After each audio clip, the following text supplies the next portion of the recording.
Happy Friday afternoon, everybody. Welcome to another MSP Cyber Roundtable. We've got Jeff Farris here from CloudRadial today. We're going to be talking about cooking security with the client, how you can maximize your relationship with the client to get security things done, and tools that can help you do those types of things, and communication styles, I imagine, that can help you do some of those things. So it's going to be a fun conversation today. How are you guys? Let me ask you guys this. How did your guys' hedgehog do? Is it spring yet, or did you guys have winter come back through? Jeff, you go first. We have spring today, but it's supposed to snow maybe over the weekend, right? And then be spring next week. So that's typical Dallas. Oh, okay. So I'm far enough north that sometimes the temperature drops into the, double-digit negatives in Fahrenheit in actual temperature, not just wind chill, for once or twice a winter, sometimes more for like the nighttime, right? And then it's like only 0 during the day. Just a brisk Z. And during that time, right, you really remember you're in the north, and like the trees are creaking, and like you're like, creaking. Oh man, we're all gonna die if the power goes out. And it didn't happen once this year, and we're February 16th, and so it's been sort of an easy. I'm like the depth of winter is only a week. Like the third week of February is when I'm like, all right, we're out, we're on our way out, and we're there. So it does feel you're right. Time's flying. And flu season's probably over. I don't know that it's been declared, but this is the time that like we usually don't have to worry about getting sick. I can hear the birds chirping and see the grass growing already. The sun, it's making it up there till 7 o'clock almost. That's pretty good. Well, Jeff, I told you I was going to ask you on air, what's your favorite pizza topping? Pizza topping or pizza? Because this is a broad subject, as we talked about, right? We might as well cover the full gambit. And then you said you are finding an affinity for Detroit style pizza.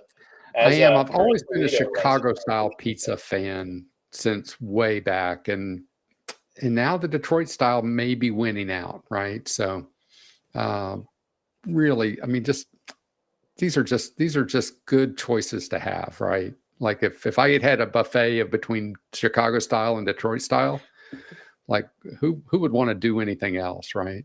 You might not be able to do much else afterwards. It sounds like you don't care what's on it, Jeff. Right? It's all about the crust. It's all about the crust. It's all about the crust and the cheese. It's the balance of flavors. Not getting too much tomato. You if it's done right, everything just leaps out at you, right? So good meat topping, good cheese. Those are all. It's a good keto, could potentially be a good keto top half and a bad keto bottom half, right? I've heard. Now I come from the pizza industry, so I could be saying something that other people haven't heard of. But I hear that people are making pizzas and they're calling them no dough pizzas. Just taking the pizza toppings and throwing them in a 10. It sounds like soup to me. I don't. Too. I have no idea what you just said. I don't even think that sentence made any sense. I'm sorry. It didn't. Some of them don't. Matt, let's transition on over into a cybersecurity control and. Yeah. All right. That's pizza. I'm gonna jump right in then.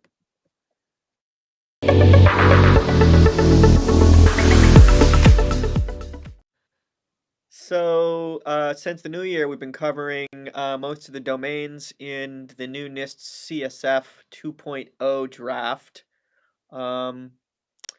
Today we're looking at identify.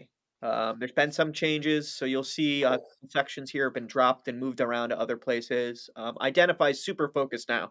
And we were just talking before the call. It's super focused, but also sounds like all of security. And that's the intention, is to wrap up all of security and identify, right? Identify what you need to protect and what you're not protecting and what you should do about it. So let's just look real quick here. So It does seem like it has some pretty key.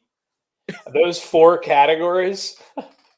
Yeah, I mean, those are core categories, man. It's all of security, but focusing on the fact that randomly navigating security is maybe not the best way to go, and being a little organized about identifying what's important and what you need to do so you can realistically project manage your way through it without spending too much, right? And this is govern, right? Forgive me. So no, we're going into identify today. I So feel like it would be govern because govern's a circle that touches all the other ones, and that seems to be this. But I govern guess ties it all together. That's right. But identity identifies what you need to feed into the system to be able to do everything else. So govern would handle operations of all those individual components. Identify is like the conveyor belt into the security factory, and then you protect, detect, respond, recover from there. Um, but some people start with detect, right? And they're missing out on identify and protect first. If you go straight to, hey, I think someone broke in, right? You missed the opportunity to keep them out to begin with, which is easier, cheaper, higher return on investment, makes everyone happier, right? So you like to do those things if you can. In any case, first subcategory in the identify function is asset management. So um, I have a lecture that I go into much deeper on this subject for our partners, but we want to find out where are your assets, and assets are devices, they're pieces of software. It's anything that contains information, processes information, um, anything required to access that information. So laptops, so physical things in the real world, right? It's also your cloud services, can be assets, even though they're virtual assets, right? You can even have third party assets, like the examples I always use are QuickBooks Online, your online banking, your cell phone provider. Um, they're systems that are almost entirely out of your control, but they're critical business assets. Um, and then, of course, SaaS, Office 365, stuff like that. So find out where all your stuff is, right? And your people are assets too. We want to protect those. Find out where all your stuff is. You need to identify it. You need to create lists of all these things. You need to categorize it. You need to triage it. You need to say things like, well, this is a critical business asset, super important. This thing's less important, Decide how you need to protect those things based on, how important they are and how they can be damaged, right? Like, so it's not particularly destructive to an organization if someone loses their phone, as long as no one breaks into it, right? Because you can buy a new phone. All of our stuff's backed up in the cloud, right? Lock those devices I have remotely. some pretty good vacation pictures I don't want to lose, Matt. I don't know. Yeah, back those up, but not too disruptive, right? Someone burns down your office, there's probably some stuff in there that's nowhere else, right? So different levels of criticality, but then there's also sensitivity to things like confidentiality, right?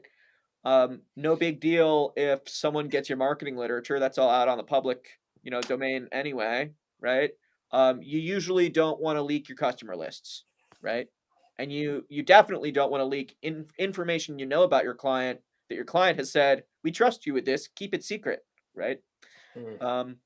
But all that should be identified, and you need to figure out a way to manage that data repository of all of your assets. And Microsoft Excel, Google Sheets are the basics, and no asset management program is really complete without both of those things, because there's always going to be things that just, you got to make a list sometimes. But also, the reality is keeping track of all the computers everywhere. Like, you probably want some software integration to find all that stuff. I would love to say something stupid, or that people might think is stupid. But it's going to be perspective, I think, for a lot of viewers. I grew up in the restaurant industry, and if you didn't keep track of your hardware assets properly in the restaurant industry, people walk away with them. Yeah, leakage. So, I mean, I know there's a lot of depth to this in terms of like what you can do with the information. And I also get that identify leading the information into where, other things are being done. But if you're not doing asset management, man, you're probably bleeding in some way. Yeah, I mean, if you haven't interviewed your clients, you haven't interviewed your own people in your business, you're definitely missing something. I'm the CEO of a small company, and I know for a fact that if I don't ask my people where their stuff is, I'm not going to know it all because my team's all doing their own thing, you know?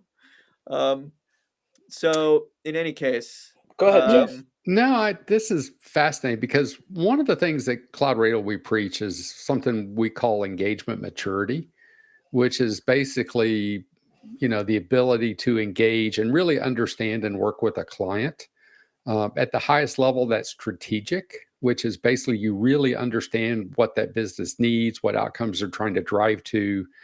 And if you get into this asset piece, this identity component, most MSPs, I do think, have a tendency to rush in with what they have in their stack rather than sit down and ask the questions of what things are we trying to protect and why are we trying to protect them, right? And if you go through this asset management identity step, if you really get into it and really understand it, you've got a good framework of understanding that puts you on a really solid platform with the CEO and the executive team in that business to understand what motivates them, what keeps them up at night, what drives their concerns. Mm-hmm.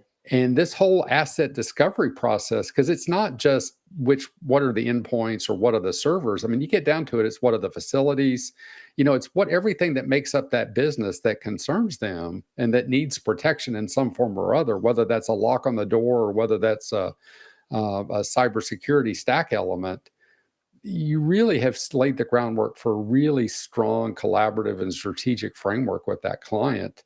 And I don't really see how you get there without doing this identity step. Yeah, I think you have to have processes for collecting this information. It's not enough to use your existing tools and just be like, oh, there's the asset list. You have to have a process that's built to seek out the assets wherever they are. So if you're an MSP that doesn't work too hard, you pop into the RMM and you're like, oh, look, list of machines. There's my asset list, right? An Yeah. MSP that might be thinking a little bit harder might be like, oh, and a list of users, and I know what software's installed, right? And we're lucky if we get that third one sometimes.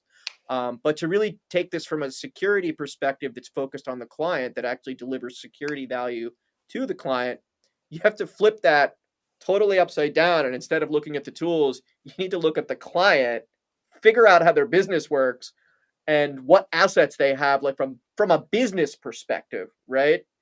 And you interview or you scan or you research down, and hopefully the picture you got from your tools meets in the middle, but it never does perfectly. And that's where you're going to find those things around the edges you didn't know, right? Yeah, if you go back to on-premise, it was all you could run, like rapid fire tools as a common tool. You could run that kind of discovery tool and find the list of assets if everything was on-prem, right?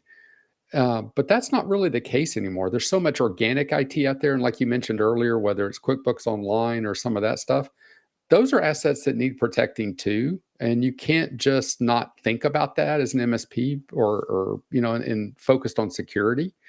And I think that, again, having those conversations with clients and really digging in and using the discovery tools is kind of like that first layer. But you have to have a list of 20 questions after that to ask them to try to discover that full list of assets that need protection either by, you or somebody else inside, outside that organization. So clearly a deep topic here, asset management in general. But once you have those assets, the next step up in identify is to identify risks to the organization. So this is business processes, the organization as a whole, the individual assets, the people in the organization that have to run the thing. How are they risked, either personally or as business human assets? How are they at risk? What are they at risk from?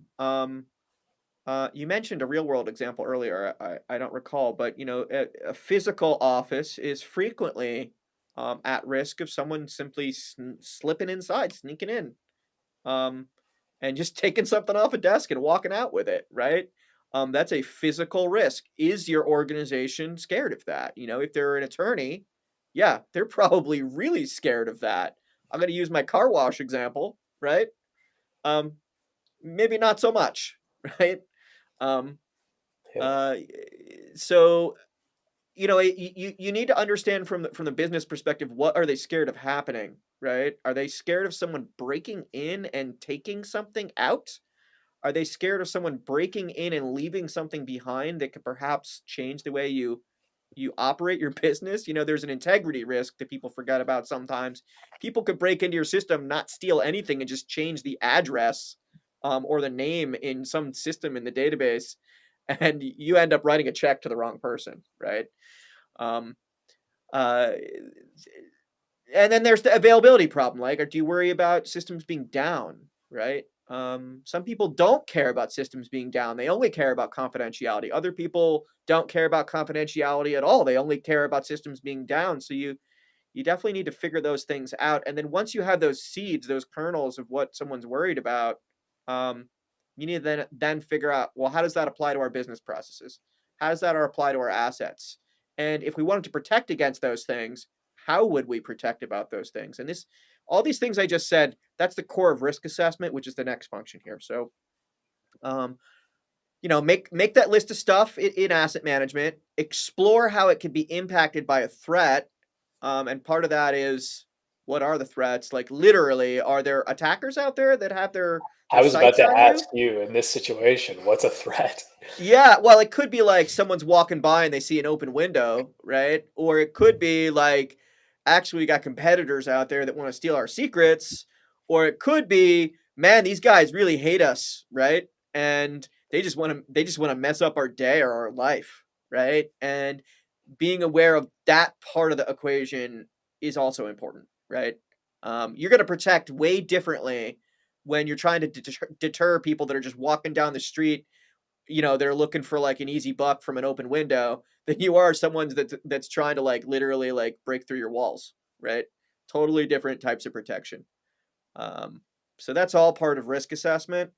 Um, and which leads us right into the next thing. And I don't consider these to be separate topics, but um, improvement, right? And the idea here is, once you've done all that assessment of finding all those ways that you've got problems from the perspective of risk, business has risks that could impact them. Well, how would we actually solve that, right? How would we triage that? How would we manage that risk? Can we actually come up with a list of things that's recommended to the business? Like, oh, you want to stop this, you should do this thing, and it's cost justified because it only costs this amount, right? That's improvements, right? It's all about future, right? Not where you are right now, but where you're trying to get to, right? Are you trying to get safer? And for some people, the answer is no. I'm not trying to get safer. I'm actually happy where I am, and that's an important thing to know when you're talking to your client, right? Um, It's also an important thing to know if you're if you're an MSP owner or a business owner, because I guess those two are the same thing. Um, because if you're no longer trying to improve in a space, um, you should make sure that your investment matches that. And not everybody in your organization is going to understand. Um, People have this thing, because I've managed multi-function businesses or multi-unit businesses before, and people have this feeling of, well, the budget does this year to year, and the reality is like, yeah, year to year, but your business owner may have a 10 to 20-year plan that they're playing out or considering. So you may have to have those conversations with your team and make sure everybody's informed about, well, what is the goal? Are we improving? And what are the budgetary realities with that? Do we need to invest more? Are we not improving quickly enough? All those things.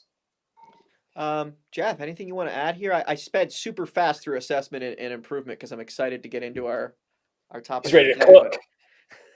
No, this all, it's all part of the same issue. So if you think about from a client perspective, the typical small business, unless you're focused on selling to government, we were talking about earlier before the show, if you don't have this specialized need to be NIST compliant, for most small businesses, NIST is something they don't really want to talk about. Like, I really don't want to talk about tax code with my tax accountant, and I don't want to talk about environmental standards with my electric provider, right? So I expect that whoever's doing that will take care of that. But one of the things that's fascinating about NIST and the way they've done it with 2.0 and some other stuff is in the process of understanding this from an MSP or a provider side, you're starting to understand what drives that business. And that's really kind of, again, if we want to focus on, I think as we focus a little bit more on this later, is how you use that knowledge to create those strategic and collaborative relationships with clients where you really talk their language, right? And once you understand their assets and you understand where they're trying to go with those assets, you understand what keeps them up at night, you've got, that's VCIO type functionality. That's aligning you with their executive team. Now, they're going to expect, you to just go back and take care of it because, again, they don't just if I'm insecure in this area, just fix it. But these conversations and these questions start opening up, I guess, a train of thought and a line of inquisition that gets you to a better place where you can discover more revenue for yourself and for your clients, more cost savings for yourself and for your clients, and really more risk reduction for both of you as well. And I think the NIST framework, while most end clients won't care about it, I do think it's a great framework internally to help discover the things that the client really will care about. Yeah, and Hopefully that makes sense. I totally agree. Your clients, there's hundreds of controls in a framework like this, right? And NIST CSF is simpler than many others. And your clients definitely don't want to. We're going at this at like the category level, right? They don't want to talk about the subcategories, and they definitely don't want to talk about the controls in those and the subcontrols inside those. Like, it's hundreds of things you have to do to secure a customer, but they absolutely want to know that what you should be doing. They want to know you have credible solutions. And you're right. Like, most people don't want to talk the details of tax code with their accountant, but they do want to hear that the accountant knows tax code, right? Because that's what you expect from your accountant, right? And I think if you're missing the opportunity to talk a little bit about some type of security standard with your client, right? You're also missing the opportunity to really impress upon them that you really didn't know what you're doing, right? You're following government standards or some, it doesn't always have to be a government standard. There's other standards out there, right? But you're not a cowboy, right? You're following the best practices of your industry. Cybersecurity cowboy. That's a TV show. Yeah, I think it, again, just to restate this, the whole point of NIST is to turn this from a cost exercise, like just a pain in the rear end exercise, into a discovery process to learn more about the clients and learn more about the opportunities that are available to you to address more things in an economic way for them, not related to NIST, but NIST is a framework to ask the right questions and become more knowledgeable about the client.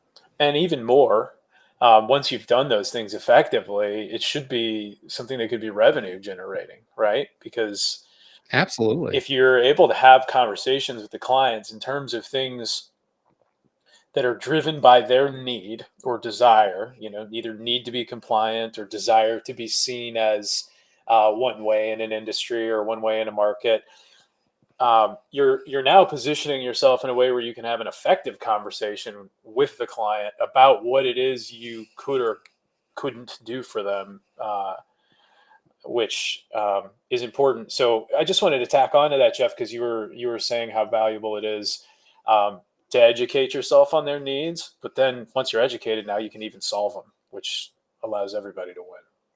Well, let's take one case in point. As you come to understand organic IT, right? As you understand just even that area of the asset piece, you get a list of the organic systems that they're doing, the online systems, their line of business apps that are in the cloud. as you see that, you should start being able to identify maybe moments of consolidation that would save the client money. You could certainly find and identify areas of identity management where those systems can be linked together under a common identity, which will make it easier for employees to access and make it easier to onboard and offboard employees in that organization. As you understand organic IT as a part of asset discovery, that should yield opportunities for additional projects or additional revenue, potentially on monthly revenue opportunity for identity as a service, right? It could open up these opportunities to basically help, again, drive better solutions for them, maybe through the Office 365 stack. Office 365 now has so many tools in it. Surprising, even in my own organization, how many tools we use that we've brought in over the years that could probably be replaced by the 365 stack that we already pay for, right? So there's opportunities for cost savings, again, opportunities for better security through identity management, and just a better understanding of what you have to link to down the road, especially as things are open up with AI or Power BI or analytics, things like that. Knowing what they have available to them opens up more opportunities. And I think that's the process, right? Talking to your customer about real tangible things will illuminate value that can be delivered, right? And this process will just keep going as long as a customer feels like they need more value, right? So if they want to be secure and you and the customer have had a conversation about where they're at right now and you understand where they're at and they understand where they're at, you're both going to agree on how much they should be resourcing, right? There's not going to be a situation where you're Mhm. like, "Hey, you need more security." And they say, "I don't think I do." Right? And if you're not in alignment with the customer, you either haven't informed them on their risks, right? Or you haven't talked to them to even understand how much they're concerned about risk. They may understand their risk, and you may understand um, how much they need to protect themselves. And both of those things are sometimes true, right? So that Yeah. The other thing, and again, there's a lot of stuff that's lost between the stuff that we talk about NIST and then the way we talk to clients. So, for example, if I think about the tax attorney can tell me all the time, you need to document. You need to document your expenses. You need to document this. You need to document that. And I'm going like, I don't want to do that. That's just a pain. I don't believe in documentation. I don't have time at every restaurant to be able to do that, right? Or every trip be able to do that. I just don't want to keep track of all that stuff. Same time too, if the tax account's going to look, if we can do this, if you can document these expenses, you could say potentially 40% on your taxes, by doing this. I mean, I'm making a number up here, but you Not have to tax make money to advice. save money. But right, do I not say try that at this on least April once a 15th. week. Yeah. But if the tax accountant talks to me and the things I understand, look, we can save you, thousands of dollars a year on your taxes if you'll just do something simple like this. Well, now he's talking my language, right? If he talks to me about the need for documentation and government record keeping and all that, it just goes in one ear and out the other ear. If he puts it in terms I understand, like I can save money on my car insurance, right? If I could save money, then I'm gonna pay more attention. And I think part of the problem with a lot of people is they lose the translation of the client and they get focused on talking about NIST standards and alignment with NIST rather than alignment with the things that keep you in business, keep you more profitable, and keep you saving more money, right? I'm sure this is from all over the place and isn't unique to my career upbringing, but I used to hear when discussing effectively communicating with team members, make sure to communicate the with them. What's in it for me, or what's in it for Hmm. them in this situation, and that's effective communication for anybody. If you're trying to get somebody to do something, whether it be you're trying to sell somebody something, you're trying to get a team member to execute something, you're trying to get your wife to cook the meal that you want her to cook because you're really, really wanting chicken Alfredo. What's in it for me? What's the with them? Well, I'll do the dishes. If you utilize this, you're going to have this much more profit. To your point, um, communicating in terms of the value from the customer side is a challenge, but there's really effective communication. Well, there's the two sides, right? What's in it for the client, right? I mean, and security's not, we talk about it, but from a client perspective, I don't think security resonates, right? I don't think it's like where we're going to be more secure, right? I mean, there's a fair number of people that will just, they know they're more secure if they lock their front door, but then maybe half the time they don't lock their front My mom door, used to leave the right? keys in the car. Right. It's easier to find them that way, right? So again, security, talking about security for security's sake, sometimes it gets lost in translation because it's like, yeah, I need to lose 5 pounds too, and I need to be more secure. And both are going to happen about the same time, right? Better not get the chicken So, Alfredo then. right. So if we think about it, what's in it for the client, we need to put it in their terms. But then even for, the provider themselves, what's in it for them to do the NIST framework? Because it's brutal if you do every last detail of it. I mean, it's a time sink and a half. But if you look at it as a way of discovery to find those opportunity areas, then NIST becomes an enablement to more revenue as opposed to just something you do to check the boxes to make yourself feel better at night because you have an intense OCD, right? There's a real revenue component to understanding more about your clients, and NIST isn't a bad way to discover some of that information. I love that.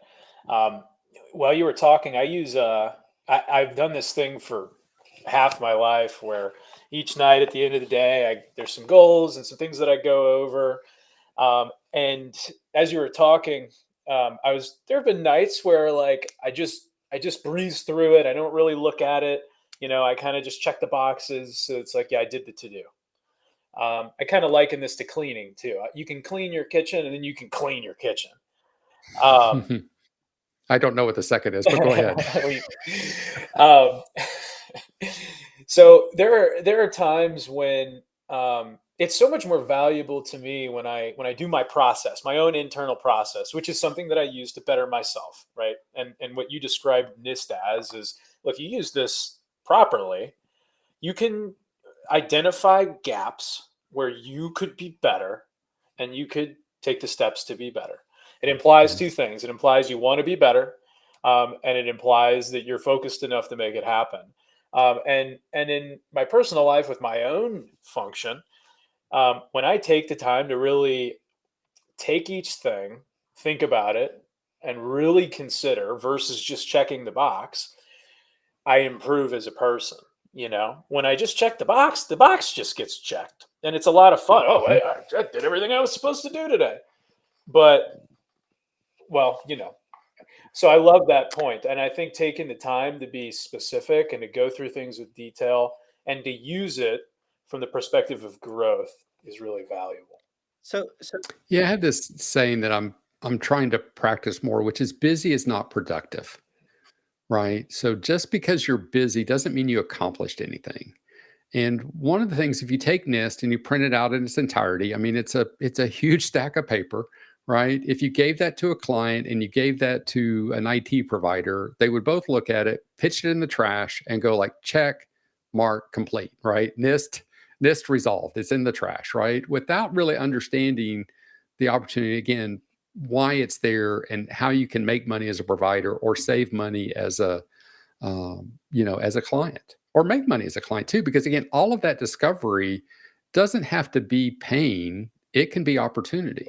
Right. Again, when you identify the organic IT, and we've all walked into situations where they have 5 different organic solutions for file sharing or 5 different solutions for image management, and you go like, well, we can cut costs dramatically just by fixing these simple things that actually puts you in better alignment with NIST because there's less to manage, right? Less assets that have risk associated with them.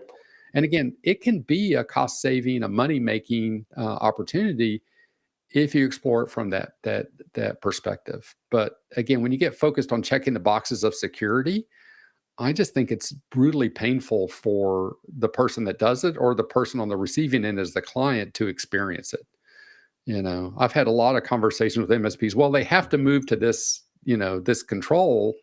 Why? What's in it for them? Like, to go back to your point, why would they want to move there? I know it checks a box for you as the provider. What's in it for them? And being more secure isn't necessarily something that they wake up in the morning worried about. Matt, man, I want to hear from you. You started to talk a minute ago, and I want to hear the thought. Jeff, I know that you guys are a little opinionated about how to have these conversations with the client, right? Yeah, you could tell. Well, no, but you've built a whole value space around it, right? This isn't Right. just your opinion, right? There's a product. You guys have a team. Talk to me a little bit about how do you find that alignment with the customer where you're on the same page and what they need. You both feel comfortable with the delivery, and the client does get to that place of, that ideal place of safety, like wherever that is. What are the components or the ingredients you think that you use when you cook security? Right. The first thing, and again, we have a whole product around that now, soon to be products we'll talk about in a couple of weeks. But the core here is to basically get clients and MSPs or their IT providers working closer together, right? And to develop more strategic relationships. We call that engagement maturity.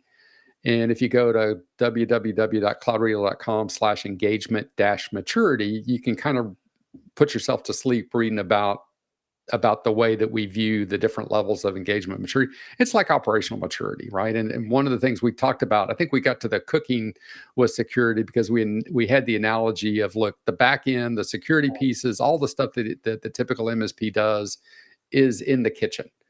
And at the end of the day, to make a good restaurant, you need the good stuff in the kitchen, and you need the good stuff in the front of the house as well. The greeters, the waiters, that the service staff. There has to be an engagement with the client and with the wait staff, as well as good food delivered by the kitchen. When those things work together, you have a magical restaurant, right? If just one of those things clicks, great wait staff but poor food, or poor, great food and poor wait staff, it never seems to take off. You need both. And so engagement maturity for us is that. One of the things that we find with most providers is they're dealing with noise and chaos. There's just every ticket's a snowflake, every engagement's a snowflake, every QBR is a pain, too much prep time. And so CloudRadial was built to help address some of those problems. But the whole idea was to enable the time savings and productivity so that MSPs could basically have more time to listen. Every time an MSP's talking, just to find why they exist, why their bill's so high, what they need to be doing for NIST, why the client has to turn on MFA, why a client needs to be, doing these things. Every time an MSP's talking, they're losing. And the best way for MSPs to win is to listen. But in order to listen, they have to have tools in place.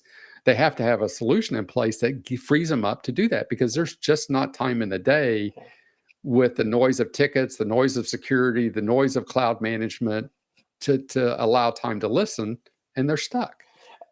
Effective listening is so important. I love that point. And I love this also.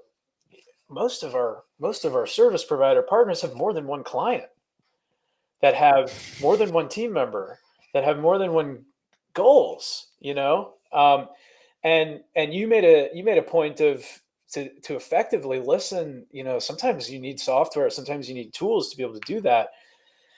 I think you make a really good point. We're a HubSpot house, and we use the hell out of the different functions of it, because it allows us to be able to have real interactions with our customers and our partners and their customers in ways that gives everybody the respect of them being a human being too, and having goal. Because we want to be a service, not service focused in the way that we deliver, because we're a software organization, but serving our partners, serving the community, serving the channel, because that's when everybody moves forward.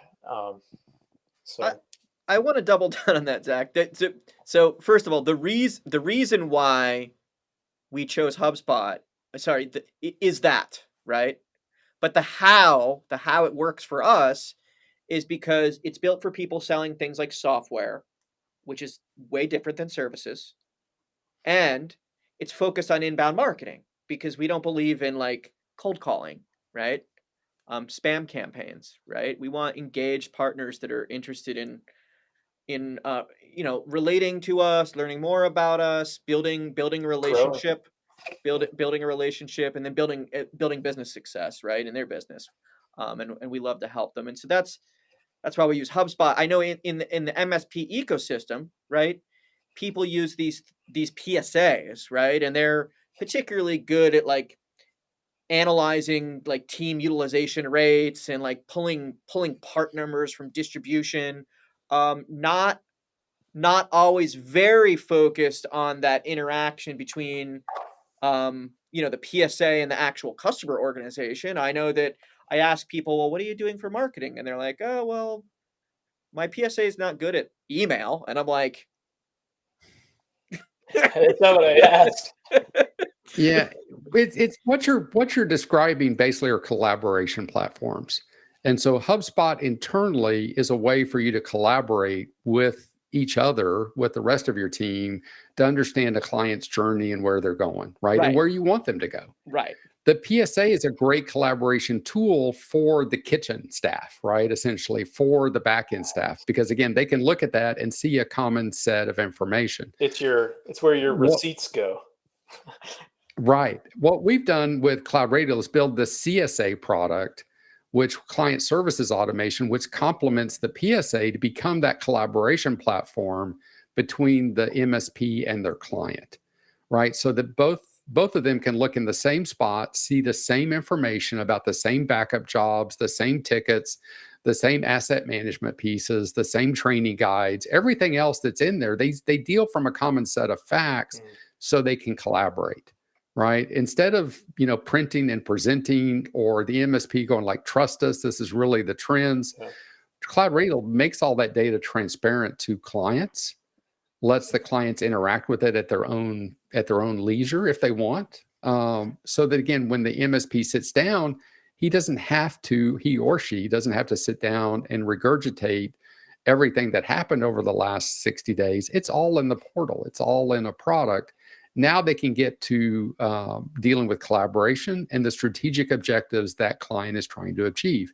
So again, we've gone from a place of justifying the bill to a place of identifying and acting on the opportunities that we've identified. You go from, and I think again that's been a fun journey for us to kind of expose MSPs to this who didn't have this kind of capability before we showed up. You go from justifying the bill to driving value.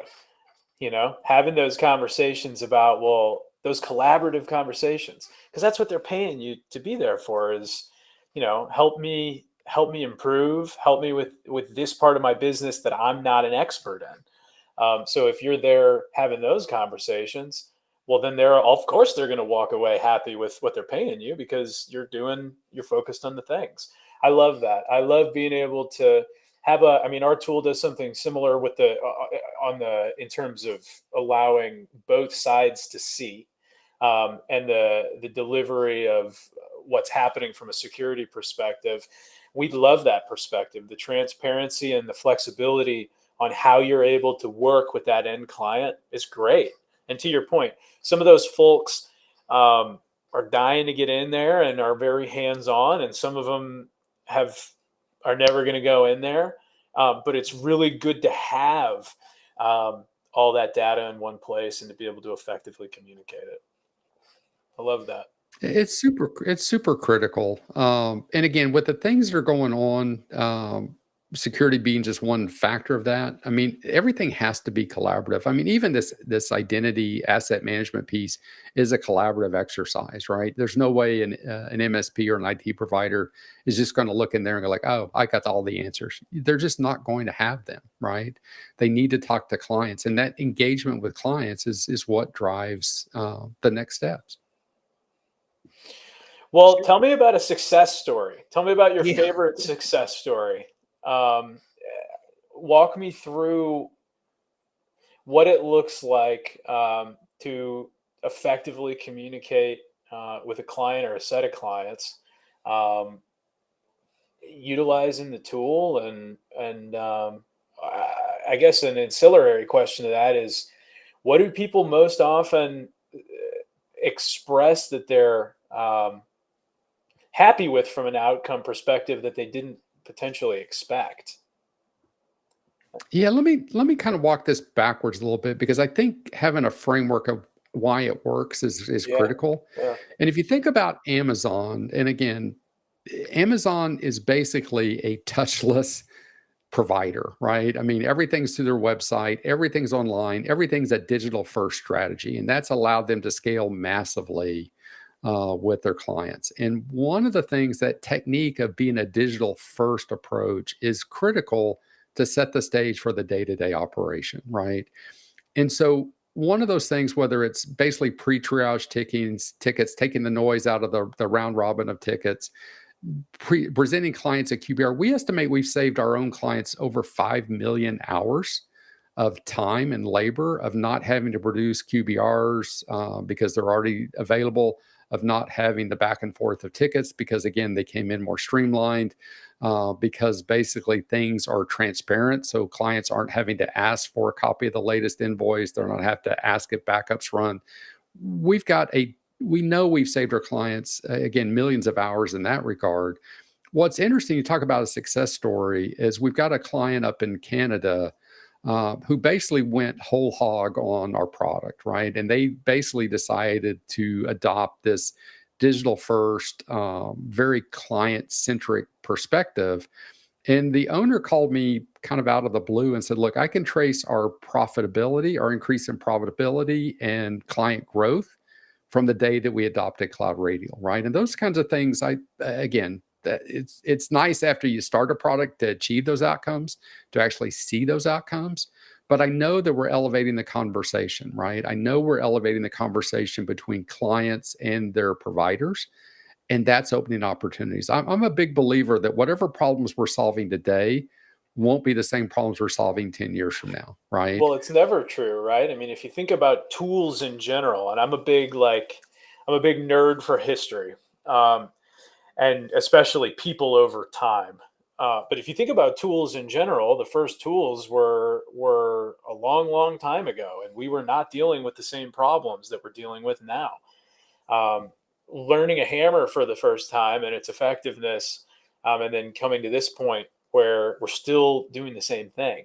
Here's a tool to allow you to take your effort, your limited effort, because we all have 8 to 16 hours a day that we can be productive. Your limited effort, and then here's this so that you can be more productive because the tool is going to do an element of it. I mean, we've literally been doing that as a species for however long you as a listener think that we've been doing it as a species. And it's just in us inherently, to develop things that make work better, and then to develop communities around those things. So Yeah, I mean, think about, again, from an industry perspective, think where we were 10 years ago. I mean, this is, let's say, 2012, 2014. The iPhone's been out a little bit, mobility's starting to kick off. We're still basically kind of an on-premise world at that point. VMware's huge because we're doing it on-prem. We're doing a lot of things. We're talking about switching off from Windows Server 2008 to 2012. Security's basically WebRoot or McAfee, right? Things are much simpler. 10 years before that, we're just discovering the ability for communications lines to be a part of that, right? To basically be able to say, look, we can communicate over the internet, at 128, KB or something. I mean, some ridiculously slow rate that seemed really fast at the time, right?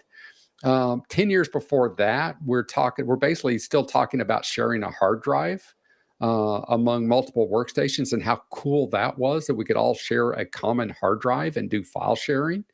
So if you look back every 10 years, it's huge changes. And there's no reason to think that 10 years from now isn't going to be a huge change as well, right? And the idea that we're going to get there without listening to our clients or without digitizing more of that experience, without basically emerging from a commodity that we're becoming now as an industry. Because again, if machines a throwaway. I don't really spend much time on warranties now because in the 3 years I'm going to pitch it, right? I don't really care about that machine because the new machines are probably 50% faster, and at the cost of labor, that's a huge amount of money, right? So as we go through that 10 years from now, if we don't make these changes to listen to clients and become more strategic with them, I think that there's some real downsides to, again, becoming a low-cost commodity player in the space. Well, if our clients are our market, our target market, and you're not listening to them, I mean, that's the market, right? Those are your customers. How are you knowing what is changing in the macroeconomics if you're not listening to the micro of what your customers are telling you? So, I mean, I think at base, listening to others is the most important thing. But in general, like in life, communication, I think is just it. But in this specific instance, if you're not, as a business, if you're not listening to what your customers are saying, and whether it be an MSP listening to, the client saying, hey, these are what my drivers are, and this is what's important to me in the moment, you're going to miss where you can be most effective. And even if you're a restaurant, to tie it full circle to, cooking security, if you're a restaurant and you're not listening to your customers saying, I really hate the gabagool, get it off the menu, and you're just pushing the gabagool, they're not going to show up anymore, Right. And that's how that's going to, it's the same way on the MSP side. Well, the other thing too is at the rate most MSPs add new clients, which is maybe one or two a month or one or two a quarter. The real opportunity for revenue growth isn't necessarily from new clients, it's from existing clients. And unfortunately, if you're not out there looking for new solutions to offer clients, then the only tool available to you to get more clients is to raise the seat price. And I see a lot of MSPs raising the seat price because they think that's the only way to get more revenue from clients, because they're not innovating with new products and solutions that the clients want to pay for. Because the faster you raise seat price, in theory, the faster your clients, without adding that extra value, are going to be looking for somebody that's providing a lower seat price. Well, it's like, but if you're adding more services and values, there's real opportunity. Forgive me for cutting you off earlier there, but it's like adding delivery charge. I don't know if you ever use an Uber Eat or order a pizza or whatever, but you're like, oh my God, it's $6 now to get it delivered. Well, I'm going to go to the one that's $3, just out of spite almost in the moment, And obviously, switching costs between pizza places and service providers is a little different. So, it's not that, but it is if it's just transactional, right? And again, if the client sees you as somebody that fixes a problem, service, that's the way they see their HVAC guys, that's the way they see their landscape guys, right? If you're just a problem fixer, then that's a problem, right? Yeah. If you're their attorney, if you're their tax accountant, if they're a financial planner, then that's a whole different thing. But those guys listen and give advice and help set and determine outcomes. They're not transactional. Well, you have to ask someone what they're trying to do as a business and then give them advice that helps them achieve that thing, so that you're actually pushing their business forward to be in that position, right? Right. You can't just offer like a new email solution, right? Like, no, and you can't be in there hammering them every day like, you're not NIST compliant. We've got to get you NIST compliant, right? You've got to give them something that they care about in a way that they want to care about it, right? And there's ways to get them to be NIST compliant without. It's like your tax account. There's ways that they get you to save money on taxes without helping you comply better with tax accounting rules that you really don't care about, right? It is tax season, isn't it? Should we talk a little bit more specifically about CloudRadial? Yeah, do your pitch and let's do our takeaways, and then let's all. If you guys haven't figured it out by now, Jeff also operates a software company. There's rumors to that effect. I don't know if I operate it as I just get to sit here and be surrounded by really good people. So that's even better. No, CloudRadial's been around for 6+ years now. We have focused on what we call the client services automation space, basically improving that productivity between MSPs and their clients. CloudRadial.com is the place to go for basically everything for that digital transformation between you and the client. And then again, we've got some AI stuff coming up here in a few weeks. It's just freaking killer. So, but it's going to be a lot of fun. So again, to save, we saved over 5 million hours before.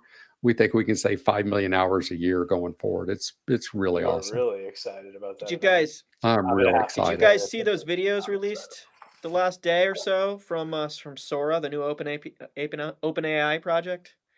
No. 1080p videos, photorealistic, like from text. Wow. I mean, we knew it was coming, right? Like, on it and smooth out some wrinkles. That would be awesome.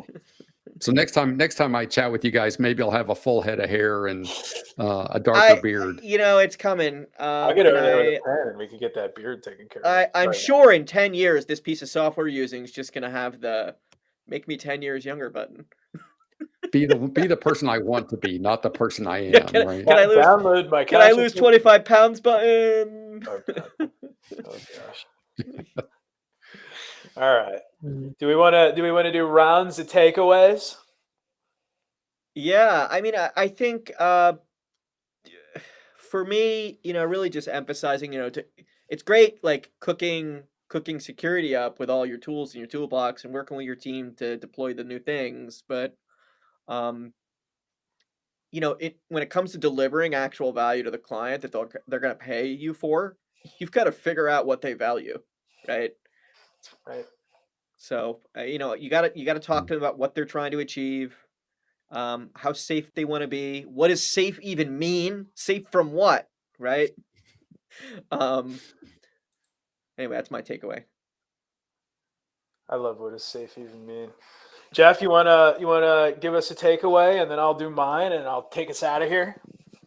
No, I think looking at NIST is a great tool for listening, and I would look at it first as a MSP. I would look at it first as a way to make money from clients first, and then secondly as a way to look at it as a way to improve their security. Because if you do it that way, you're more likely to get through it. I think that's probably right. You see it for its opportunity instead of for its pain. For its pain. massive pain. Maybe. Yeah, that's probably the nice way to say that. Well, what do I want my takeaway to be? I kind of want it to be about pizza, and I kind of want to get Detroit pizza. I don't know if this was on air. Was the Detroit conversation on air? I think we had a little bit of it, but my takeaway. Well, I mean, I continue to love everything that you've said about communication. I continue to love prioritizing the needs of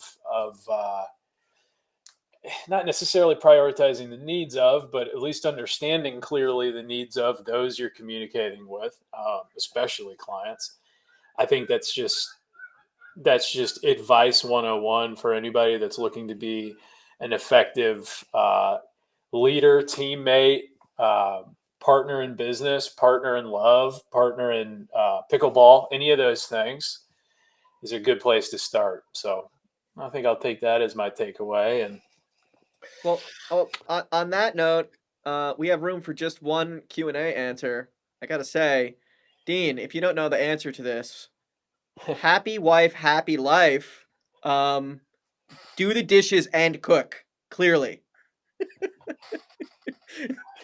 I have so many answers to this question that are only going to get me in trouble. So I'm going to just go right into an outro. Go ahead, Jeff. Please save me. I just think if you're technical, we have to, for people that are technical by nature, we basically need to do more for the women in our lives or men in our lives because they suffer. Right. And I think if we recognize that we come with cost with our propensities, then we'll be more forgiving and more caring for the people that want to spend time with us. That's my opinion. I really liked that.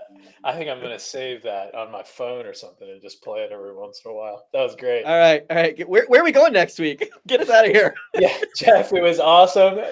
Everybody who's still with us, thank you so much for joining us this week for our conversation with Jeff. Awesome. Next week, we are going to be talking about cyber insurance. Oh, goodness gracious. Cyber insurance, small businesses and MSPs in 2024. We're going to have Melanie on from Architects, which is a cool name now that I just said it out loud for the very first time. And I think it's going to be a great conversation. That cyber insurance space is always moving. So in 2024 is a good qualifier there. Looking forward to that conversation. Thanks so much to everybody. Happy Friday and have a great weekend. Thanks, guys. Bye, everyone.